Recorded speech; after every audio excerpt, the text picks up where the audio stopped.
Okay, so I'm going to break this video up into 2 or 3 parts because, for starters, I need to make shorter videos over the next couple of days because we're heading for highs in the mid-40s, that is Celsius, meaning that it is too hot for me to be recording videos without aircon running in the background, and my aircon is just way too loud to have it running while I'm trying to record.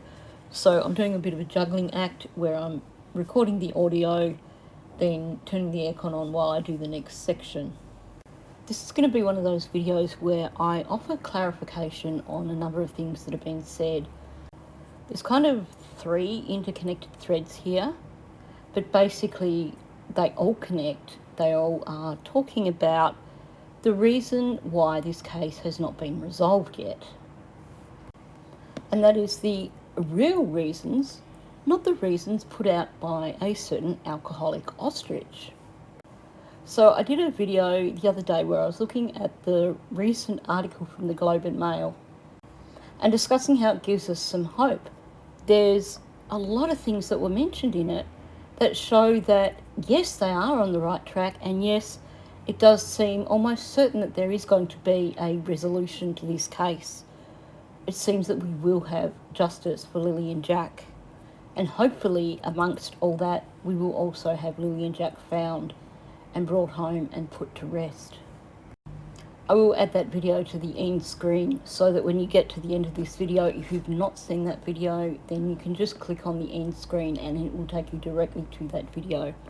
I'll also add the link into the description section for you so that should you wish to just go back to it at a later time, you can do that. Now, before I get onto that, first of all, a few things in relation to the Brock family case. So this is the case of Kristen and Jamie Brock, who were allegedly made not alive by Kristen's daughter, Sarah Grace Patrick. That occurred in February of last year.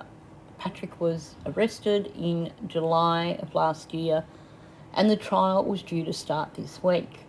It has now been postponed until August while they wait for a neuropsychological report that's been done on her. And then obviously the prosecution will be wanting to do their own assessment to counter whatever's in that report.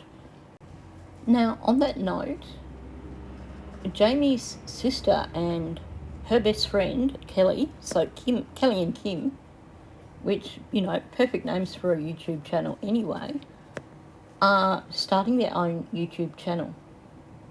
And obviously a lot of their focus is going to be the case, but honestly, they're just really fun to watch when they get going.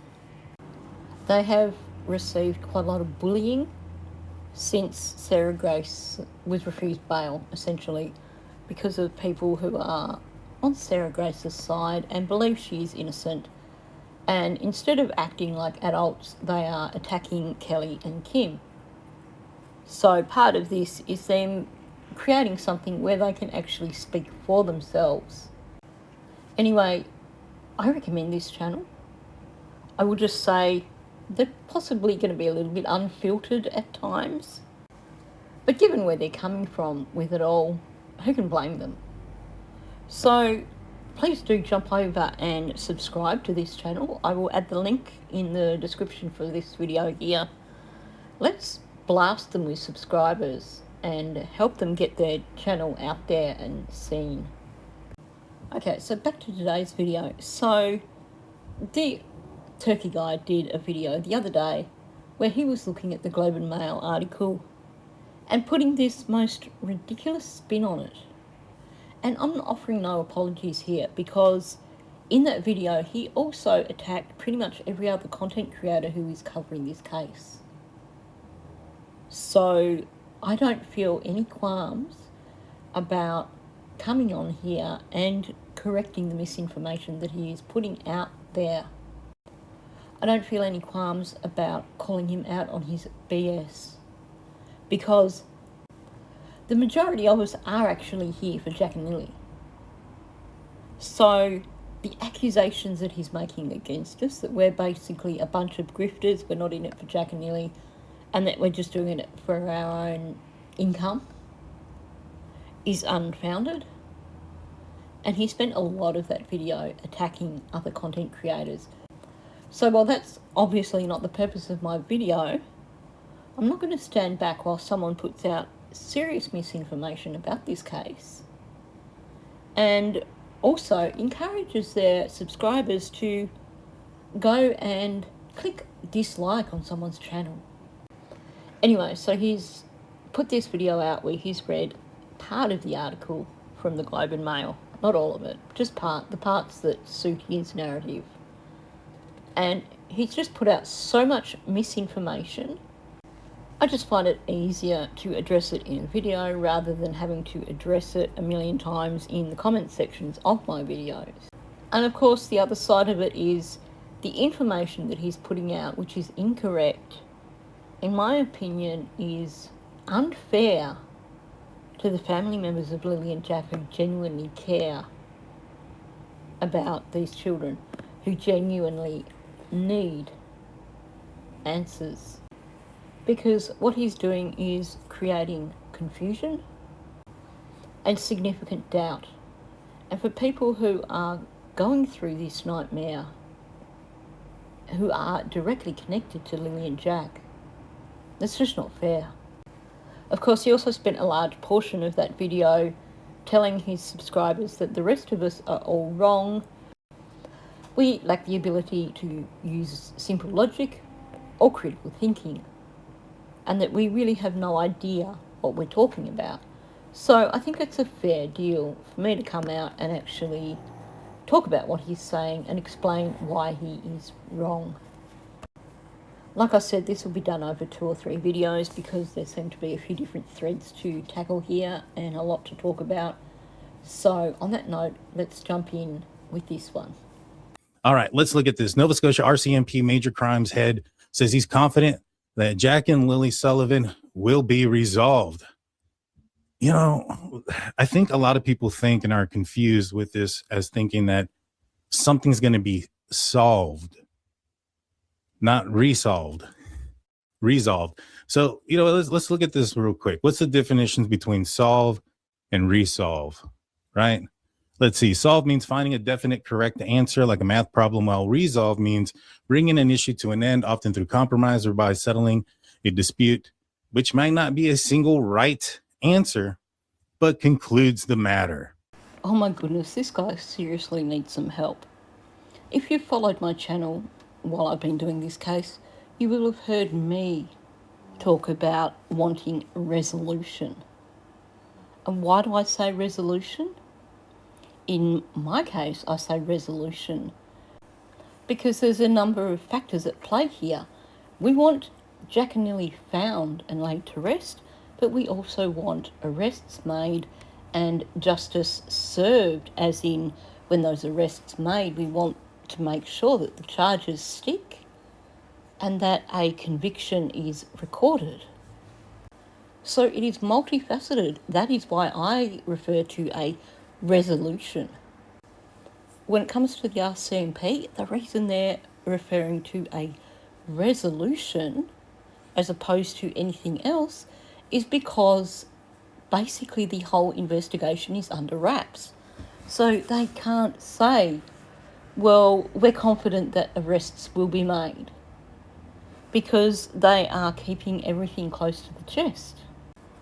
If they have something in place whereby, you know, maybe they're surveilling people or something like that in order to try and find where Jack and Lily are, or even if they've got a few target locations identified that they are not yet able to check, maybe because of the season, then they're not about to come out and just outright say we're confident that we're going to find Lily and Jack. They can't say anything that is going to compromise their investigation. So saying that they are confident that there will be a resolution is the safest way of saying that. And honestly, when you look at so many other cases, law enforcement never talk about, oh, we're confident we'll find a solution to this case. No, they're talking about a resolution, bringing it all to an end, wrapping it all up. Solution isn't the appropriate language because it's more than just finding a solution. A solution is fixing a problem. I'm not going to read some AI definition of solution and resolution and decide that's what it means. I mean, at the end of the day, if you have even just a moderate understanding of grammatical structures, language features, and how the meaning of something changes based on context, then you will see that actually a resolution is precisely what it is we are all aiming for here. The guy really is reaching.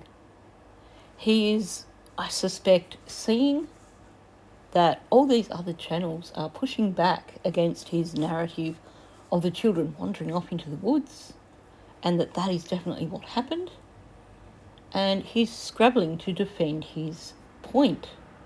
But the problem is he really doesn't have a solid argument. So all these people thinking they have one clue left and they're going to make an arrest. Where do you think this clue came from? Like, one of the things that bothers me about some of the folks that come into the comment section and says, just ridiculous crap is that, they say, well, in July, when they put out the document, that's when they thought that Daniel and Malaya were not, there was no criminal offense. They didn't find any evidence of anything happening, right? And they're like, well, that may not be the same thing today. Well, yes, because since then, RCMP has done several interviews and several documents like this. Now, I've not read. Let me show you how much I read. I read everything that's highlighted. So that's about as far as I got. Not read this. So I don't know what they're going to say in here, to be honest with you. But what could have changed since July till today?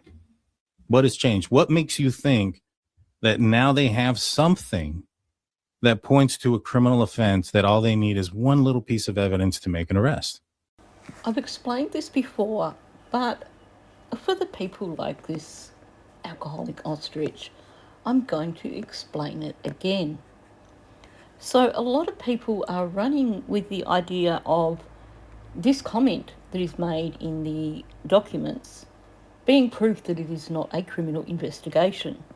So the second box that we've got here, investigators comment, at this point in the investigation, Jack and Lily's disappearance is not believed to be criminal in nature.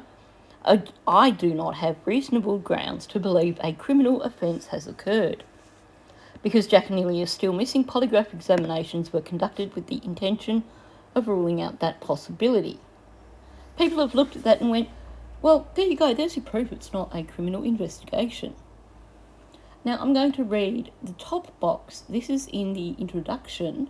In every document, it is explanatory in terms of how you should be reading the document. I have added investigators' comment to explain, corroborate, further qualify or link information, and to state my belief. Where these comments and beliefs are added, I have defined them with italics and the title of investigators' comment in bold. So this is this Corporal Charlene Curl who is doing this document. Her role is as basically the legal person here. Her job is to put in these records requests.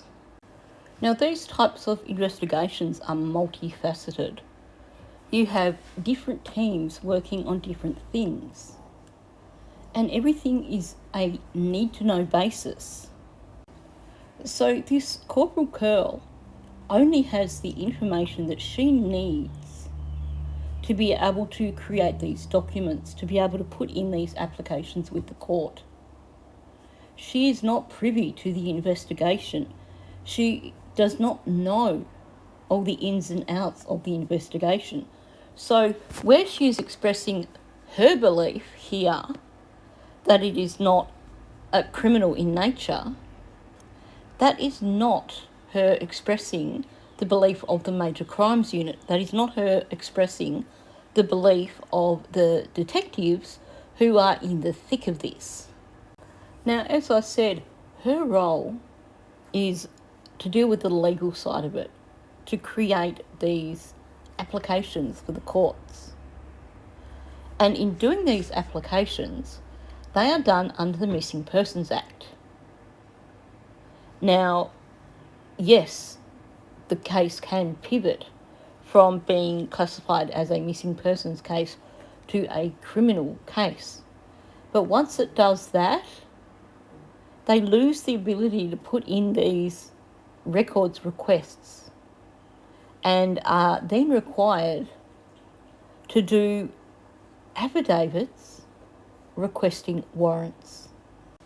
They go from being in a position where all they have to say to the judge is, we think this could be helpful to our investigation. We're not 100% certain that it's going to make a difference, but we think it could be helpful. So long as they can say, we think it can be helpful to our investigation. So basically, if it links to the investigation somehow, then they can say, we think it could be helpful to the investigation. But once it's a criminal case, they have to prove why they need that particular thing. How that particular thing is going to help prove that a criminal offence has occurred, which means there is a much, much, much higher burden of proof. So aside from the fact that this Corporal Curl does not know the inner workings of the investigation, it is also her role to make sure that these documents that she's creating, these applications that she's writing, don't get sent back by the judge saying, what you're writing about here sounds like it is a criminal investigation and I'm going to deny this request because I believe that you need to be doing a warrant request instead. The goal is to keep this case listed as a missing persons investigation for as long as possible, to make the investigation easy as possible. Because the moment it pivots and is named up as a criminal investigation, suddenly there is so much more work involved. So, the whole purpose of these documents is to convince a judge to give them access to records, but it is also to convince the judge that it is still a missing persons investigation, because otherwise they're going to hit a wall. Now, I also want to point out that the documents weren't released in July, it was August. More than happy to show the banner head on the documents that shows the date, but I think most people are aware of that. Now, I gather this guy has just completely thrown out all pretenses of pretending that he has a background in law enforcement, because he's saying, do you think there's just one clue left and that they're going to make an arrest? That demonstrates a major lack of understanding of how these investigations work. And it certainly oversimplifies how these investigations work. I don't think anyone is expecting that there is one major magical clue that's going to completely allow everything to be wrapped up and an arrest to be made. No, these cases, it is a cumulative thing. They are still interviewing people. They are still following up on tasks that have been created through their investigation. This currently stands as a no-body case, which means that unless Lily and Jack's remains are found prior to an arrest or prior to this going to court, then this is going to be fought mainly on circumstantial evidence, which means they have to have a rock-solid case. So it's not about finding that one extra clue. It's about making sure that they have enough evidence to convince a jury. It is a cumulative effect. So no, things are not the same today as they were back in July or August when the documents were actually released, because the investigation has progressed significantly since that time. They will have built up far more circumstantial evidence. And I'm asking that sincerely. Are they waiting for phone records to come back to see if they were lying? Are they waiting on their GPS? Are they waiting on more lie detector tests? Are they waiting for the phone to come back? And if and if somebody says, well, they're waiting on the DNA of the blanket. Well, if they're waiting on DNA on the blanket, then they're looking for somebody outside of Daniel and Malaya, because I 1000% guarantee you Daniel and Malaya's DNA are going to be in a blanket that belonged and came from inside of their home. Okay, I get the fact that this guy's channel was originally a channel where he spoke about UFOs and conspiracies and stuff like that. But surely he's covered enough cases by now to actually have a little bit of understanding of how these things work. Okay, I'm going to address each one of these things separately. First of all, phone records. These don't come off the phones in a nicely wrapped up little bow with all the headings of these are the things that you need to look at. No, it is a mass of data that comes off phones when they are downloaded. And it's not in like a fancy format where you can sit down and go, well, here's all these things that they searched up. Here's all these things connected with their Google Drive. Yes, some of it works that way, but a lot of it comes out encoded, and it has to be then processed and analysed. So phone data can take months to be properly processed and analysed. So back in August, yes, it is quite possible that they didn't have all the phone data back at that point in time. And in terms of that, they're talking about phone data from at least two people. I don't know if they've collected Janie's phone also, but they have two people's phone data, which, first of all, has to be processed and then has to be compared. So you are not looking at having any of that phone data back within probably 5 months, I would imagine.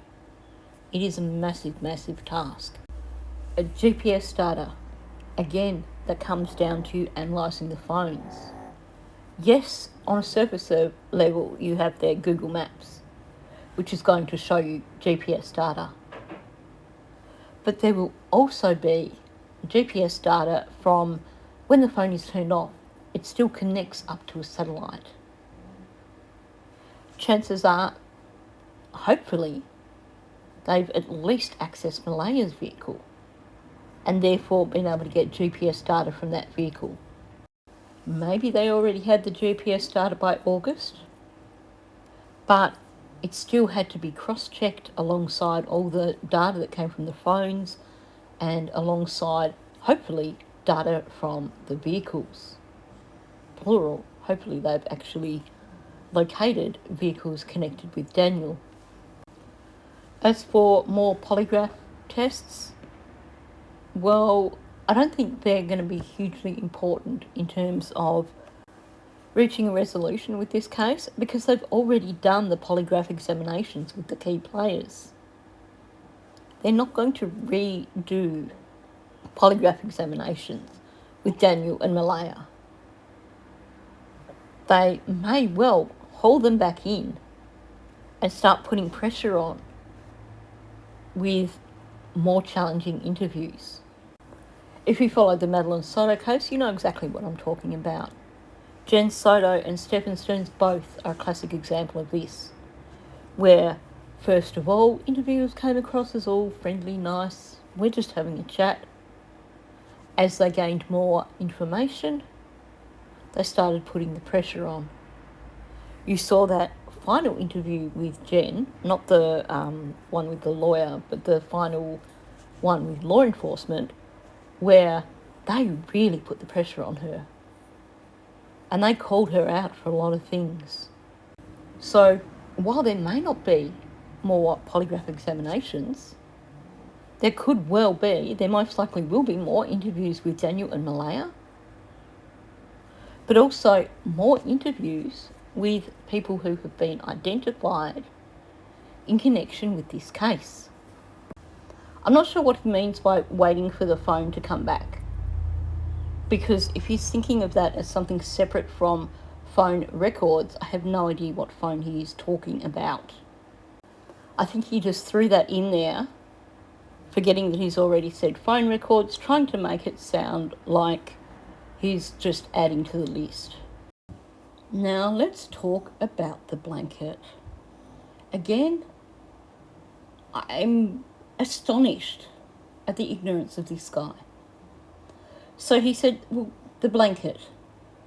Well, if they're waiting for DNA, I can 1,000% guarantee, yeah, 1,000% ironclad, good work, Daniel's and Malaya's DNA is going to be on that blanket. And yes, it will be. That's not what they're looking for. Now, we know that the forensic results from that blanket had not come back before August of this year when the documents were put out. The forensics for the blanket only came back in about October or November. So what are they likely to have found in terms of forensics with that blanket? Sure, they probably did find DNA of Daniel, Malaya, definitely Lily, most likely Jack, possibly even Meadow. That is a given. That's not what they're looking for. What they would be looking for would be an external DNA profile. A profile that does not have any markers, any genetic markers that tie in to that family. We know they questioned Emily, Hayden and Hayley about if they had touched the blanket, and they said they did not touch the blanket. So what is the significance of DNA in relation to the blanket? Quite simply, the absence of any external DNA will prove that nobody other than those people in that trailer had contact with that blanket. So yes, the DNA is important. Yeah, it will come up with Daniel and Malaya. It will come up with Lily, probably Jack, probably also Meadow. But they will be isolating those DNA profiles and looking for any external profiles. The absence of an external profile is going to be damning. But when it comes to the blanket, DNA is only one small portion of what they're looking at here. Their forensic examination, they would be looking for any trace evidence. Particles, it may be particles from carpet from a vehicle. That would be pretty damning.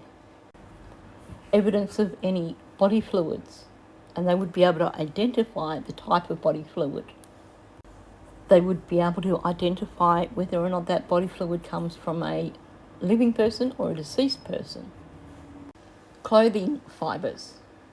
So if they find clothing fibres that they match to the clothing that allegedly Lily and Jack were wearing when they went missing, then that could be extremely damning. They could find fibres that connect to that backpack that is missing. That would also be damning. They would be examining it for hairs. And if they found any hairs on that blanket, then they have a process which can show them if those hairs came from a deceased person or a living person. So there is all manner of things that could have been discovered from that blanket. We don't know, and I doubt we're going to hear anything about that until arrests are made, if that blanket is significant. So this whole notion of discounting the blanket because, well, if they find DNA on it, of course it's going to be Daniel and Malaya's. Yes, of course it is. But that's not what they're looking for. And so, whoopity-doo. You know, what has changed? What new information has come out outside of you guys talking to each other in an echo chamber and agreeing with each other and not understanding and looking at the evidence in its totality? So what has changed?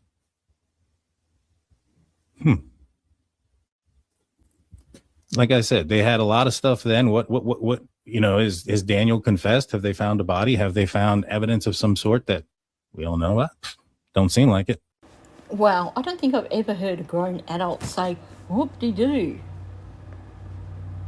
Like, oh my gosh. This guy is going out of his way to try and gaslight other content creators over what we have said about the case. The problem is he's just making himself look like an ass.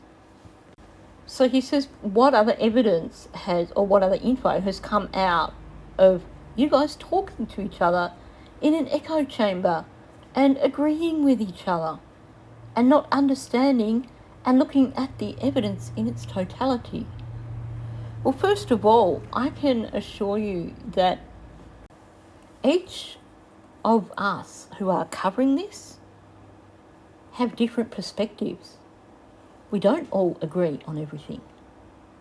That's what makes it brilliant, because we watch each other's content and we bounce off each other. We learn from each other and we develop new ideas based on other people's content. Something might trigger an idea that someone runs with.